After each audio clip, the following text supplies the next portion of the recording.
بسم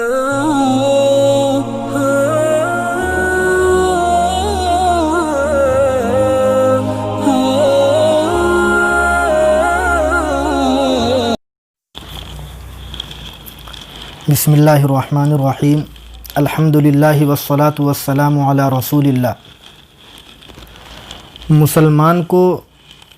غسل کس طریقے سے کرنا چاہیے، غسل کرنے کا سنت طریقہ کیا ہے، تو اس سلسلے میں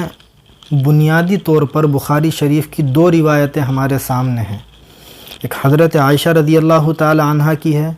اور دوسری حضرت میمونہ رضی اللہ تعالی عنہ کی ہے۔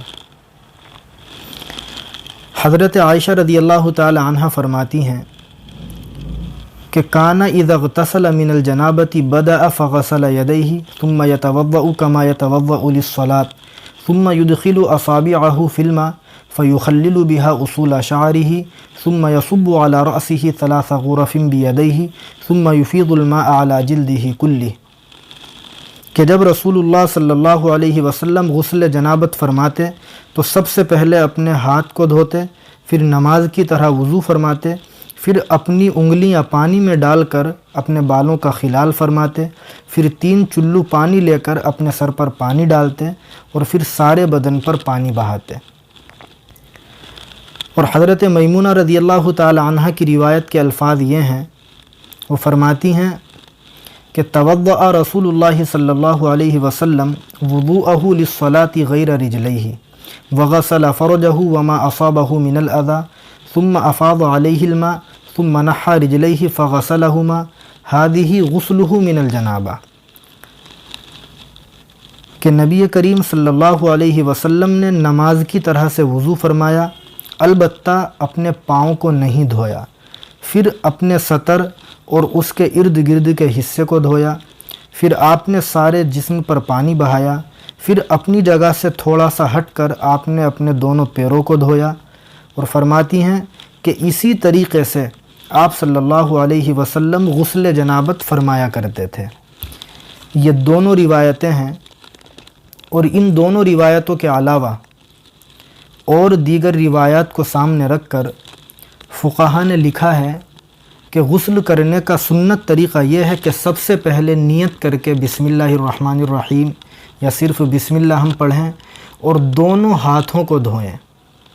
اس کے بعد اپنی شرمگاہ کو دھوئے، خواہ اس پر نجاست اور گندگی لگی ہوئی ہو یا نہ لگی ہوئی ہو، پھر جس طریقے سے ہم نماز کے لیے وضو کرتے ہیں اس طریقے سے مکمل وضو کرے، اس کے بعد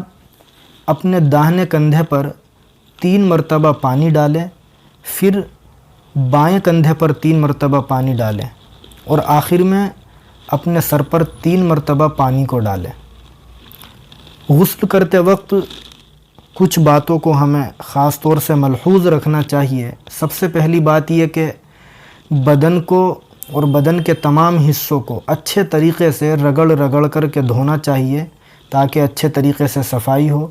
اور دوسرے یہ کہ قبلے کی طرف منہ کر کے غسل نہیں کرنا چاہیے۔ تیسرے یہ کہ ضرورت سے زیادہ پانی کا استعمال نہیں کرنا چاہیے، پانی زیادہ نہیں بہانا چاہیے، اور یہ بھی خاص طور سے ہمیں ملحوظ رکھنا چاہیے کہ تنہائی میں ہم غسل کریں، دوسروں کے سامنے ہم غسل نہ کریں۔ 2-3 مسئلے بھی ہم ذہن میں رکھیں۔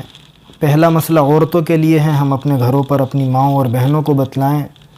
کہ اگر کسی عورت کی چوٹی پہلے سے بندھی ہوئی ہے، اس کے سر کے بال بندھے ہوئے ہیں اور اسے غسل جنابت کی ضرورت ہے، تو اب اس عورت کے لیے اپنے سر کے بالوں کا کھولنا لازم اور ضروری نہیں ہے، بلکہ بالوں کی جڑوں تک پانی کا پہنچانا ضروری ہے۔ لیکن اگر بال پہلے ہی سے اس کے کھلے ہوئے ہیں، بندھے ہوئے نہیں ہیں، تو اب اس کے لیے تمام بالوں کو دھونا لازم اور ضروری ہوگا۔ یہ تو عورتوں کے لیے ہے۔ آپ نے دیکھا ہوگا کہ بہت سارے مرد بھی اپنے سروں کے اوپر شوق میں لمبے لمبے بال رکھتے ہیں اور چوٹی بھی باندھتے ہیں باضابطہ۔ تو ایسے مردوں کے لیے غسل جنابت کرتے وقت اپنے سر کی چوٹی کو کھولنا واجب اور ضروری ہے، صرف بالوں کی جڑوں کو تر کر لینا ان کے لیے کافی نہیں ہوگا۔ مرد حضرات اس کا خاص طور سے خیال رکھیں۔ تیسرا یہ مسئلہ بھی ہم ذہن میں رکھیں کہ اگر کسی آدمی نے مجبوری میں اپنے منہ میں مصنوعی اور نقلی دانت لگوائے ہوئے ہیں تو اب اس کے لیے غسل کرتے وقت بتیسی کو نکالنا اور اپنے پورے جبڑے کو نکال کر باہر دھونا لازم اور ضروری نہیں ہے۔ اسی طریقے سے اگر وہ غسل کر لیں گے تو کافی ہو جائے گا۔ البتہ بہتر یہ ہے کہ اپنے دانتوں کو نکال کر بتیسی کو نکال کر اچھے طریقے سے کلی کرے اور غرارہ کرے اور اس کے بعد غسل جنابت کرے، جیسا کہ فتاوی شامی میں علامہ شامی رحمۃ اللہ علیہ نے اس کی وضاحت کی ہے باضابطہ۔ اللہ تعالی ہم سب کو سنت کے مطابق غسل کرنے کی توفیق نصیب فرمائے۔